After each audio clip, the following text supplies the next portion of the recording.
बच्चों इंग्लिश के अंदर आज हम 11th और 12th की कॉमन ग्रामर को शुरू करने जा रहे हैं। और ये जो 11th और 12th के अंदर ग्रामर कौन सी है और राइटिंग सेक्शन कौन सा है, इस पर हम कॉमन बात करेंगे कि जो है राइटिंग क्या और सेक्शन में क्या क्या चीजें आती है और ग्रामर में क्या आती है। क्योंकि 11th और 12th में कौन सा कॉमन चैप्टर है और 11th में कौन सा कॉमन चैप्टर है, तो अपन ग्रामर पे पहले बात करते हैं। ग्रामर के अंदर कौन कौन से टॉपिक रहते हैं।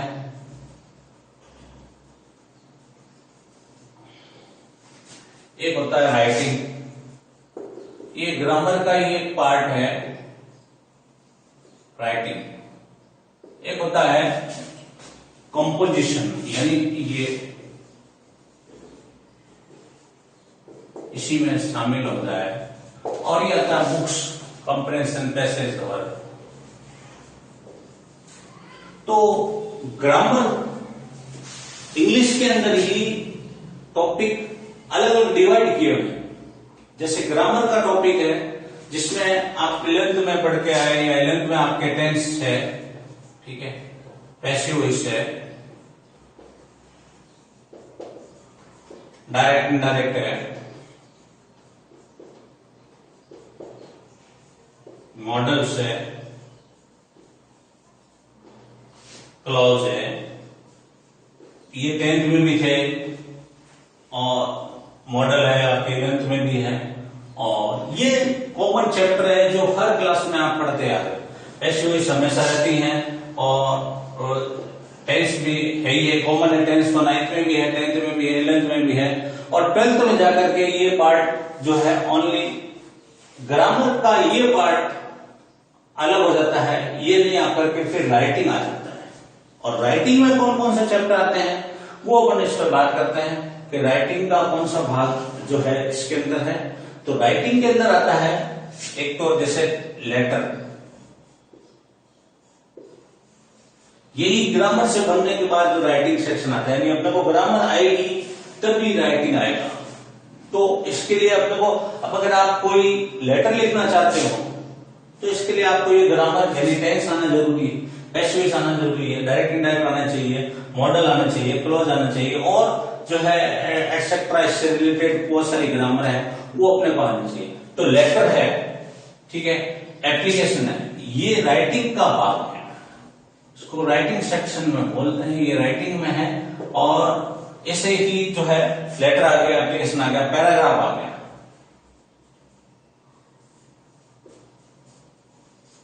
या ऐसे पैराग्राफ हो चाहे ऐसे हो, ठीक है। ऐसे ही रिपोर्ट, डायलॉग, अब रिपोर्ट आ गई, डायलॉग आ गया, ठीक है। और एडवर्टाइजमेंट,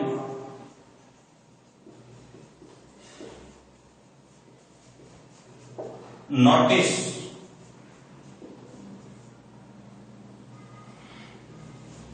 रिपोर्ट भी इसी के अंदर आती है, ठीक है।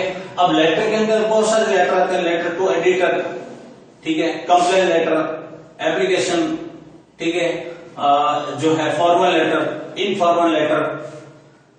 तो कंप्लेन लेटर में बहुत सारे लेटर होते हैं। एडिटर को कंप्लेन लेटर में अपन कलेक्टर को, एसपी को, और कोई कंप्लेन होती है वो शिकायत लिखते हैं तो कंप्लेन लेटर हो जाता है। एप्लीकेशन में रिक्वेस्ट करते हैं तो वो इसी प्रकार फॉर्मल लेटर होता है जो कि अपने जिससे रिलेटिव को लिखते हैं, मतलब इनफॉर्मल लेटर हो जाता है वो।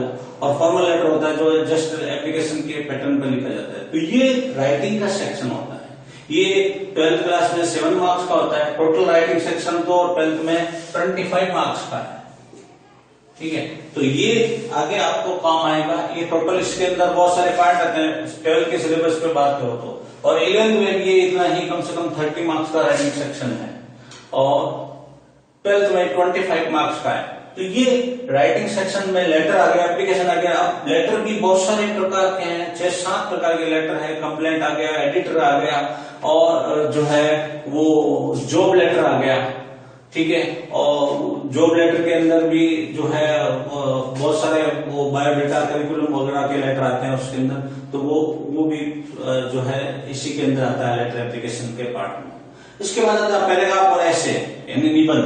पैराग्राफ होता है गद्यांश, तो ये भी जो है सोर्स, अब 10th में आपने जो है 60 to 80 वर्ड के पैराग्राफ को समझा, लेकिन जो है आगे जब आप 11th और 12th में आ रहे हो तो 100 और 120 150 वर्ड तक लिमिट के जो है पैराग्राफ या ऐसे यानी निबंध आते हैं, वो जो है वो आपको 150 वर्ड का तभी लिख सकते हो जब आपको टोटल टेंस और पैसिव डायरेक्ट इनडायरेक्ट अच्छी तरह से आते हैं, तो आप पैराग्राफ लिखना जाने।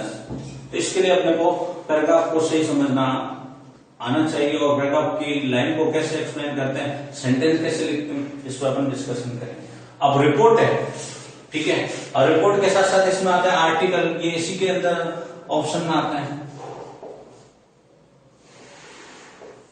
आर्टिकल होता है, रिपोर्ट होती है, ठीक है, तो जो है डिबेट होती है, इसी के अंदर आता है डिबेट भी। तो रिपोर्ट कैसे लिखी जाएगी, किसी टॉपिक पर जो है किसी इंसिडेंट पर, किसी घटना पर अपन कोई डिस्क्रिप्शन वर्णन कर रहे हैं तो उसको रिपोर्ट है। रिपोर्ट ज्यादातर जैसे फैक्चुअल कंडीशन पे होती है, तो कोई पास्ट की कंडीशन है, कोई एक्सीडेंट हुआ, कोई इवेंट हुआ तो इवेंट पे भी होती है, और एक्सीडेंट हुआ तो एक्सीडेंट में, इवेंट का मतलब जैसे आपने कोई एनुअल फंक्शन मनाया कल, ठीक है, या आपने घर पे बर्थडे पार्टी मनाई, तो उसको जो है आपने अपने वर्ड में लिखा, वो एक तरह से उसकी रिपोर्ट हो गई। तो ये पॉजिटिव टाइप की रिपोर्ट हो गई, इसमें कुछ एक्सीडेंट टाइप का कोई वो, तो वो रिपोर्ट है। रिपोर्ट का मतलब ये नहीं कि रिपोर्ट का मतलब बताना, और बताना मतलब पास्ट के इंसिडेंट को आप एक्सप्लेन कर रहे हो, तो कल आपके घर में कोई फंक्शन मनाया गया उसको भी आप रिपोर्ट कर सकते हो, उसको लिख रहे हो, और कल आपने रोड पे कोई एक्सीडेंट देखा तो उसको भी लिखना, तो वो रिपोर्ट कहलाती है। आर्टिकल है किसी टॉपिक पर, ये भी इसी के अंदर का एक टॉपिक है। आर्टिकल किसी विषय पर आप लेख लिख रहे हो, जैसे देश प्रताप लिख रहे हो तो ये आर्टिकल हो गया। डॉल सिस्टम पर लिख रहे हो, ठीक है, फीमेल फोर्टिसाइड पर लिख रहे हो, कन्या भ्रूण हत्या पर लिख रहे हो, इंटरनेट के साइड इफेक्ट पे लिख रहे हो, तो ये आर्टिकल होगा। तो ये भी सारा राइटिंग का सेक्शन। अब इसमें आते हैं आगे जो है ये नोटिस, इन्विटेशन, एडवर्टाइजमेंट, नोटिस आ गया, इन्विटेशन आ गया, ये भी जो है इसी का एक चैप्टर है। एडवर्टाइजमेंट आ गया, नोटिस आ गया, ठीक है, और ये ईमेल वगैरह, ये सारा इसी का चैप्टर है, जिसमें टेंस, पैसिव डायरेक्ट नहीं होते, लेकिन इसका यूज करते हुए सब लिखे जाते हैं। इसके लिए अपने को बेसिकली ये सारी चीजें भी आनी जरूरी है, अगर ये नहीं आएगी तो आप इसको आप नहीं लिख सकते। तो आगे अपन जो है लेटर एप्लीकेशन लिखना, उसके पैटर्न पे भी बात करेंगे, उसका डायग्राम बनाएंगे, लेटर कैसे लिखा जाता है, एप्लीकेशन कैसे लिखी जाती है, कंप्लेन लेटर क्या होता है, ठीक है, इस पर अपन सारे डिस्कशन करेंगे कि कंप्लेन लेटर कैसे लिखा जाता है। एक जो है वो सामान्य नॉर्मल जो है इनफॉर्मल लेटर कैसे लिखा जाता है, फॉर्मल लेटर कैसे लिखा जाता है, लेटर टू एडिटर कैसे लिखा जाता है, ठीक है, जॉब एप्लीकेशन या जॉब लेटर कैसे लिखा जाता है, वो अपन इस पर आते हैं। तो अब एडवर्टाइजमेंट भी आता है, इसी का पार्ट। एडवर्टाइजमेंट अखबार में जो जिसको विज्ञापन कहते हैं वो आता है। इस ऐसे नोटिस होते हैं, नोटिस भी आपको सिखाया जाता है। नोटिस कैसे किसी विषय पर, जैसे स्कूल के अंदर ब्लैक बोर्ड पे या किसी ऑफिस के अंदर कार्यालय में एक जो सूचना दी गई उसको नोटिस कहते हैं, ठीक है। इन्विटेशन होता है, इन्विटेशन भी होते हैं, जो है वो इन्विटेशन कितने प्रकार के होते हैं वो उस पर हम डिस्कशन करेंगे कि इन्विटेशन के अंदर जो है नॉर्मल इन्विटेशन कैसा होता है, फॉर्मल और इनफॉर्मल, इनमें क्या फर्क है। नॉर्मल जो कि हमेशा फॉर्मल वे में बनते हैं इन्विटेशन, उसको अपन जो है एक्सप्लेन करेंगे कि इन्विटेशन कैसा। ये आपके 4 मार्क्स का चैप्टर है आपके कोर्स में, ये वाला सिर्फ इन्विटेशन और नोटिस और एडवर्टाइजमेंट का। ये ऑप्शन में आता है 12th में, तो ये जो है 4 मार्क्स में ये कैसे आता है, इसको 50 वर्ड में लिखना होता है। इसको 50 वर्ड में लिखने का पैटर्न क्या होता है और क्या क्या चीजें इसमें अपन पोएट्री जो है शामिल करते हैं वो इसमें अपन देखते हैं, ठीक है। इसके बाद जो है ये आता है कंपोजिशन का भाग। कंपोजिशन में ये इसी का कॉम्प्रिहेंशन पैसेज इसी का एक पार्ट है, जिसमें पैसेज आते हैं, सीन और अनसीन पैसेज। अब पैसेज जो आते हैं कॉम्प्रिहेंशन पैसेज,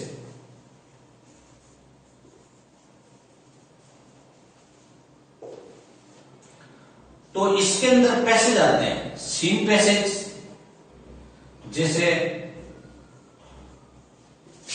जैसे कोई दृश्य आपने देखा, यानी पैसेज,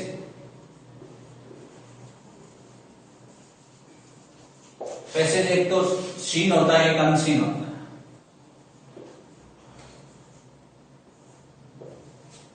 अब ये इसका कंप्रेंशन का भाग है, जिसमें ये कंपोजिशन के पार्ट में अलग से एक पार्ट आता है कंप्रेंशन पैसेज। तो पैसेज भी एक तो अनसीन होता है, एक सीन होता है। तो सीन पैसेज तो अपनी किताब से आता है, और अनसीन होता है जो किताब से बाहर आता है, यानी जो आपने देखा नहीं, वो किसी लेसन से बाहर का आता है, तो वो अनसीन पैसेज। लेकिन इसके अंदर आगे पैसेज भी नोट मेकिंग पैसेज आता है। पैसेज भी नोट वाला, note making passage, note making passage जो आपके 11th में और 12th में अभी जो है 6 मार्क्स का है, और ये जो है आपके अभी 9 मार्क्स का 12th में है, जो है अनसीन पैसेज। तो ये दोनों 15 मार्क्स का चैप्टर है 12th क्लास में, और 11th में भी इसके यही सेम पैसेज है, नोट मेकिंग। अब नोट मेकिंग पैसेज और कंप्रेंशन पैसेज यानी सीन अनसीन, ये तो दोनों एक ही हो गया। नोट मेकिंग बिल्कुल थोड़ा अलग है, इसमें किसी पैसेज को पढ़ करके और उसके अंदर उस पैसेज के को, नोट मेकिंग पैसेज क्या होता है इसको अपन आगे एक्सप्लेन करेंगे, कि किसी पैसेज को पढ़ करके उसके नोट्स बनाना, उसके पॉइंट्स बनाना, और फिर उसकी समरी लिखना, और फिर उसका टाइटल यानी शीर्षक लिखना, वो नोट मेकिंग पैसेज का पार्ट होता है। तो वो कैसे है, वो अपन जब इसका चैप्टर लेंगे तो इसको भी अपन क्लियर करेंगे कि नोट मेकिंग जो है वो चैप्टर के पैसेज कैसे होते हैं, और उसमें नोट्स कैसे बनते हैं। उसमें नोट्स होता है, जैसे पैसेज 200 वर्ड का है, 300 वर्ड का पैसेज है, उसमें से अपने कुछ पॉइंट सिलेक्ट करने होते हैं, चूज करने होते हैं, और उस पॉइंट को जो है उसका हेडिंग और सब हेडिंग बनाते हुए उसमें 5-6 पॉइंट लिख करके और उसको पैसेज बनाना होता है, वो नोट मेकिंग पैसेज होता है। फिर उसकी समरी होता है, यानी सारांश। पूरे पैसेज को, यानी 200 शब्दों का पैसेज है या 300 शब्दों का पैसेज है, उसको आपने जो है 50 शब्दों में शॉर्ट कर दिया। आपने 50 शब्दों में शॉर्ट पैसेज कर दिया, तो वो शॉर्ट पैसेज जो है उसकी समरी कहलाता है। समरी का मतलब सारांश, संक्षेपण, और आपने उस सारे पैसेज को शॉर्ट में लिख दिया, उसकी मेन बात भी आ गई और उसका सारांश लिख दिया। ये आपके कोर्स में नोट मेकिंग पैसेज आएगा, जो है 6 मार्क्स का। और इस पे टाइटल का मतलब होता है शीर्षक, यानी गद्यांश। आप हिंदी में पढ़ते हैं, गद्यांश का उचित शीर्षक दो, तो वो इसी पैसेज के अंदर आता है। उसमें आपने पैसेज पढ़ा, वो किस टॉपिक पर है, किस विषय पर है, किस विषय पे वो पैसेज चल रहा है, उसका हेडिंग लिखना आपको खुद को है कि ये किस विषय पे बात कर रहा है, इसका मुख्य हेडिंग क्या हो सकता है आपको। इसके भी मार्क्स होते हैं। तो ये आपका जो है राइटिंग सेक्शन। अब इसमें आता है आगे चल करके बुक्स। अब मैं आता हूं मैं आपको कंपोजिशन, ये मैंने आपको ग्रामर के बारे में और यानी बुक्स के बारे में बताया। अब 11th 12th के जो सिलेबस पे अपन अलग से बात करेंगे। अब आती है बुक्स। तो अभी जो है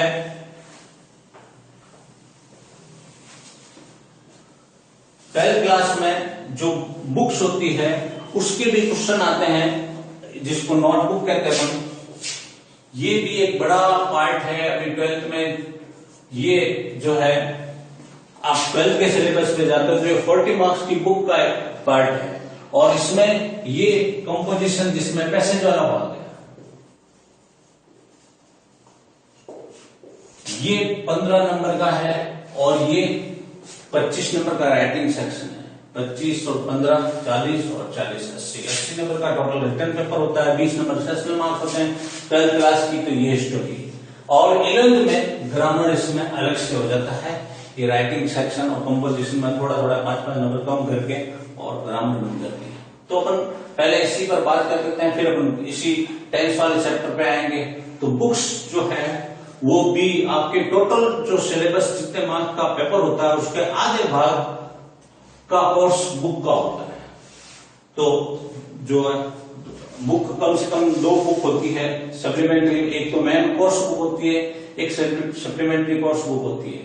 तो अभी जो दो बुक है, एक 25 मार्क्स की है, एक 15 मार्क्स की है, तो 40 मार्क्स की टोटल ये बुक है। इस पे अपन बुक्स पे बात करेंगे, दोनों बुक्स पर जो अलग से बात करेंगे। तो सबसे पहले जो है ये सिलेबस का 12th का प्लान है 25 + 15 + 14, और 11th के अंदर ये सिलेबस डिवाइड है, उसके अंदर 30 प्लस जो है 30 प्लस जो है वो 40 इस तरह से डिवाइड है। उस पर अपन जो 11th का स्पेशल टॉपिक लेंगे तो उस पर अपन बात करेंगे कि ये सिलेबस कौन सा है, ये कौन सा है। तो ग्रामर इसके लिए सबसे पहले अपने को राइटिंग आए पूरी, यानी लेटर आए, एप्लीकेशन आए, पैराग्राफ आए, रिपोर्ट आए, आर्टिकल आए, ये सब कुछ लिखना तभी आ सकता है जब आपको ग्रामर का सेक्शन आए। ये कंपोजिशन यानी पैसेज को भी सॉल्व करना तभी सीख सकते हो।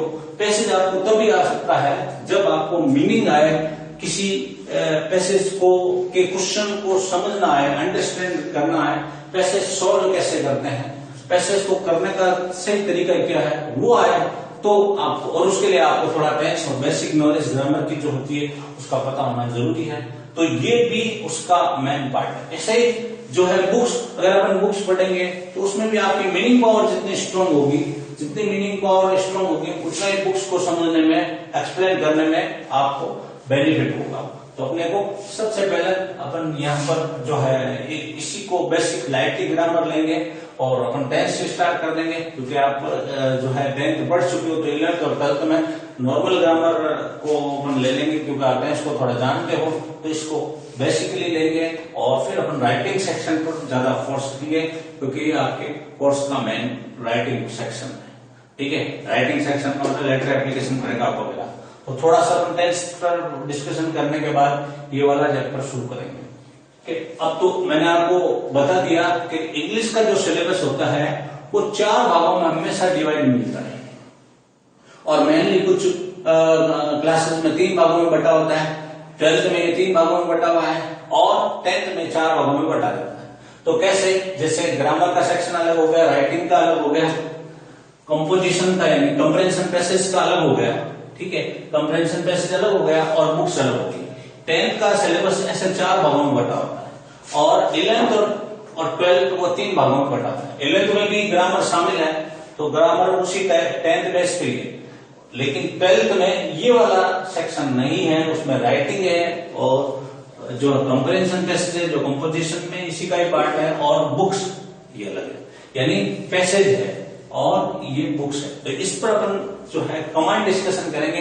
इससे पहले अपने पास बेसिक चीज जो है 10th का जो बेस है वो था टेंस, पैसिव, डायरेक्ट इनडायरेक्ट और मॉडल्स, क्लॉज। तो इसको जब तक आपको टेंस नहीं आते, मान लीजिए आप किसी सेंटेंस को बनाना जा रहे हो, जैसे आप पैराग्राफ लिखना जा रहे हो, माई स्कूल सबसे नॉर्मल टॉपिक होता है राइटिंग में। माई स्कूल पे आप पैराग्राफ लिख रहे हो, माई फादर पे लिख रहे हो, माई पेरेंट्स पे लिख रहे हो, माई होम पे लिख रहे हो, दीपावली पे लिख रहे हो, होली पे लिख रहे हो। तो उसके लिए आपको किस सेंटेंस को बनाना भी तो आना चाहिए। जब तक आप सेंटेंस बना नहीं सकते तब तक आप उस पर पैराग्राफ लिख नहीं सकते। रटे हुए पैराग्राफ आप कितना याद करोगे? अगर आपने 10 लाइन याद की, एग्जाम में 4 ही याद रही तो 4 ही लिख के दोगे, मार्क्स नहीं आ सकते आपके। पूरे में से पूरे मार्क्स लाने के लिए अपने पास एक विधि होनी चाहिए। जैसे टेंस का कोई सेंटेंस है वो आप पैराग्राफ लिखने जा रहे हो माई स्कूल पर, ठीक है, तो माई स्कूल पर आपको कम से कम ये तो पता होना चाहिए माई स्कूल पर पैराग्राफ कौन से टेंस में लिखा जाता है, ठीक है। अब आप ये लिख रहे हो माई स्कूल, आप स्कूल में पढ़ते हो भी, तो ये प्रेजेंट हुआ, तो आपको उसमें प्रेजेंट टेंस का यूज करना पड़ता है कि मेरी स्कूल यहाँ पर है, इस जगह स्थित है। अगर आपने स्थित है लिखना है तो प्रेजेंट टेंस है, अगर स्थित थी आप पास्ट में लिखना चाहते हो तो पास्ट का यूज करें। ये आपको बेसिक नॉलेज नहीं है तो आप पैराग्राफ सही नहीं लिख सकते। पैराग्राफ लिखने के लिए आपको बेसिक नॉलेज होगी कि आप कौन से टेंस में इस पैराग्राफ का भी नेचर होता है। जैसे पैराग्राफ आएंगे जब अपन टेंस को स्टार्ट करते हैं तो प्रेजेंट, पास्ट और फ्यूचर। अब आप टेंस से किसी पैराग्राफ का जो है डिसीजन कैसे, कि पैराग्राफ के हेडिंग से ही पता चल जाएगा आपको कि ये पैराग्राफ कौन से जो है टेंस में स्पेशली लिखा जाएगा। और अगर अपने को किसी पैराग्राफ के हेडिंग से ये पता चल जाता है कि ये कौन से टेंस में लिखा जाएगा, तो आपको सारे टेंस की याद करने की जरूरत नहीं पड़ती है। सिर्फ एक ही पर्टिकुलर टेंस का ज्ञान है तो उस पर आप टोटल पैराग्राफ लिख सकते हो और सिर्फ उसी टेंस का पर्टिकुलर यूज कर। जैसे बात ये चल रही माई स्कूल, अब माई स्कूल पर पैराग्राफ आप लिख रहे हो तो ये टोटल प्रेजेंट टेंस में है, इसमें पास्ट टेंस का कहीं यूज आता ही नहीं है। अगर आप चाहो तो कहीं भी यूज नहीं होगा, एक आधा कोई सेंटेंस हो तो आपको यूज आए तो आए, नहीं तो आप टोटल प्रेजेंट टेंस, तो प्रेजेंट टेंस के अकॉर्डिंग आप टोटल पैराग्राफ लिख सकते हो। अगर आपको पास्ट टेंस का बिल्कुल नॉलेज नहीं है, फ्यूचर टेंस का भी आपको नॉलेज नहीं है, तब भी आपका पैराग्राफ कंप्लीट हो सकता है, पूरे में से पूरे मार्क्स आ सकते हैं। शर्त ये है कि आपको उस हेडिंग के अकॉर्डिंग टेंस का यूज कर रहे हो। तो इसको अपन समझाना बताएंगे आपको कि कैसे जो है टेंस के अकॉर्डिंग पैराग्राफ को यूज पैराग्राफ बनाते हैं।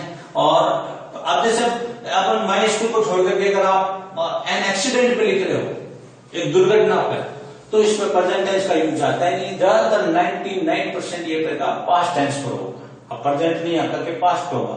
और पास्ट में कैसे होगा कि घटना कहाँ हुई, एक्सीडेंट कहाँ हुआ, एक्सीडेंट में प्रेजेंट टेंस होता है कि पास्ट होगा, कल घटित हुआ, आज घटित हुआ, सुबह हुआ, 2 दिन पहले हुआ, 1 महीने पहले हुआ, लास्ट वीक हुआ। तो लास्ट वीक आई सा, सी की जगह अब इसमें मैंने एक एक्सीडेंट देखा या मेरे सामने घटित हुआ, तो उसमें प्रेजेंट टेंस आएगा नहीं, आपके सामने घटना घटित हो गई तो वो पास्ट टेंस आएगा। और पास्ट टेंस में या तो आप सेकंड फॉर्म का यूज करोगे या पैसिव पास्ट टेंस का यूज करते हुए सेंटेंस स्टार्ट करोगे, तो उसके अंदर आपको पास्ट टेंस का पैराग्राफ लिखना है। तो टोटल पास्ट टेंस की ही नॉलेज का, अगर आपके पास्ट टेंस कंप्लीट नहीं होते तो फिर आप पास्ट का पैराग्राफ एक्सप्लेन नहीं कर सकते पास्ट में। तो फिर अपने को जितने पैराग्राफ होते हैं उसको डिवाइड करना होता है कि ये प्रेजेंट का पैराग्राफ है, ये पास्ट का पैराग्राफ है, ये फ्यूचर का पैराग्राफ है, फिर ही अपन किसी चीज को एक्सप्लेन कर सकते हैं। तो ये भी बेसिक चीजों में अपन जब करने से शुरू करेंगे तो इस पर अपन बात करेंगे आगे। इसी के साथ पैराग्राफ को जोड़ते हुए चलेंगे। मेरा मकसद ये है कि आपको टेंस तो पढ़े हुए हैं, टेंस के साथ पैराग्राफ को कैसे एक्सप्लेन करते हुए चले, टेंस के सेंटेंस बनाएं तो पैराग्राफ कैसे बनता चला जा रहा है, ये बात आगे चले। इसी के अंदर पैराग्राफ बनाते समय पैसिव वॉइस का यूज कैसे करते हैं, पैराग्राफ बनाते समय डायरेक्ट इनडायरेक्ट का यूज कैसे करते हैं, पैराग्राफ बनाते समय मॉडल कैसे यूज करते हैं, क्लोजेस कैसे यूज करते हैं, ग्रामर के अदर पार्ट है, फ्रेजल वर्ब कैसे यूज होती है, वर्ब कैसे यूज होती है, ठीक है, इडियम्स एंड फ्रेजेस कैसे यूज होते हैं, ये सब आर्टिकल कैसे यूज हो रहे हैं, प्रीपोजिशन कैसे यूज हो रहे हैं, कंजक्शन कैसे यूज हो रहे हैं, ये सेंटेंस बनाने में अपने को पता होना चाहिए। अगर ये अपने को पता नहीं होता है तो अपना सेंटेंस सही बन ही नहीं सकता और गलत हो जाता है। आगे सोचते हुए मैंने सेंटेंस पूरा लिखा, जैसे आप बात करें टेंस के अकॉर्डिंग, तो टेंस के अकॉर्डिंग जैसे मैंने कल एक टाइगर को देखा, तो देखा कल देखा, अगर आज फ्राइडे है तो आपने थर्सडे को देखा, तो ये जो है पास्ट की बात हो गई। तो आप अगर सेंटेंस लिखो आई सा ए टाइगर यस्टरडे, अब ये टेंस के अकॉर्डिंग सेंटेंस ये हो गया, मैंने कल एक टाइगर को देखा था, यानी कल देखा। अब इसमें आपसे गलती हो गई कि आपने यहां सा की जगह शी लगा दिया, यहां सा लिखा हुआ था और आपने सा नहीं लिख करके आई सी लिख दिया, ठीक है। तो अब शी का मतलब होता है देखना, सा का मतलब देखा, ये सी की तीनों फॉर्म सी सा शी, ठीक है। तो सेकंड फॉर्म है ये पास्ट को शो करता है, ये फर्स्ट फॉर्म है, और थर्ड फॉर्म इसकी सी, ठीक है, ये थर्ड फॉर्म है। तो इसके अंदर सा ही से होगा, अगर आपने सी लगा दिया तो आपने यस्टरडे तो लगा दिया पीछे और फॉर्म फर्स्ट लगा दी, तो ये कॉन्ट्रास्ट हो गया, सेंटेंस सही सेट नहीं हुआ। मैं एक टाइगर को देखता हूं कल, ये मीनिंग बन रही सेंटेंस की, तो यह गलत हो गया। मैंने एक टाइगर को देखा या मैंने एक टाइगर को कल देखा, तो ये पास्ट टेंस है और उसके लिए आपको इसमें सेकंड फॉर्म यूज करनी पड़ेगी। और सेकंड फॉर्म तभी हो सकती है यूज जब आपको टेंस का नॉलेज है, और टेंस में अगर आपको सही फॉर्म यूज करनी आती है, सही सेंटेंस का यूज करना आता है, तभी तो आप पैराग्राफ को लिख सकते हो। किसी क्वेश्चन आपने बुक का कोई क्वेश्चन याद कर लिया है और उसकी स्टोरी पास्ट में है तो आप उसका आंसर भी पास्ट टेंस में, पैसेज की समरी आपको पास्ट में लग रहा है पैसेज, तो पैसेज की समरी पास्ट में लिखनी है तो पास्ट का यूज करते हुए लिखोगे तो आपकी समरी गलत नहीं होगी, सेंटेंस गलत नहीं होगा, वो सारी चीजें सही होती चली जाएगी। तो ये अपने को पता होना चाहिए कि किसी जो है पैराग्राफ को कैसे बनाना, कैसे लिखना चाहिए, उसमें टेंस की बेसिक नॉलेज क्या होती है, पैसिव की कैसे नॉलेज होती है। और उसमें ये भी होता है पैराग्राफ जब अपन बनाते हैं टेंस के अकॉर्डिंग, तो अपने को ये भी पता होना चाहिए कि उसमें सब्जेक्ट कौन सा है, वर्ब कौन सी है, ऑब्जेक्ट कौन सा है, ठीक है, प्रीपोजिशन कौन सा है, कंजक्शन कौन सा है, टाइम उसमें कौन सा एडवर्ब यूज ले रहे हो। तो ये सारा इसका जो है एक सेंटेंस को बनाने का पैटर्न होता है, और वो पैटर्न पता होता है ना तो सेंटेंस कोई गलत कर ही नहीं सकता, गलत हो ही नहीं सकता। अगर किसी सेंटेंस में सब्जेक्ट पहले आना चाहिए तो आप सब्जेक्ट पहले ही ला रहे हो तो सेंटेंस गलत होगा ही नहीं, उसके बाद वर्ब आ रही है तो वर्ब ही ला रहे हो। तो लेकिन आप उल्टा लिख देते हो, आप वर्ब पहले ले आते हो या ऑब्जेक्ट पहले ले आते हो तो निश्चित रूप से वो सेंटेंस गलत हो जाएगा। जैसे मैंने आई किल्ड ए डॉग, ठीक है, मैंने कुत्ते को मारा, या I was killed a dog, ठीक है। अब उस सेंटेंस को आप उल्टा लिख दो तो डॉग जो लास्ट में था उसको पहले लिख दो तो a dog was killed by me, एक कुत्ते ने मुझे मारा, या ऐसा सेंटेंस गलत हो जाता है।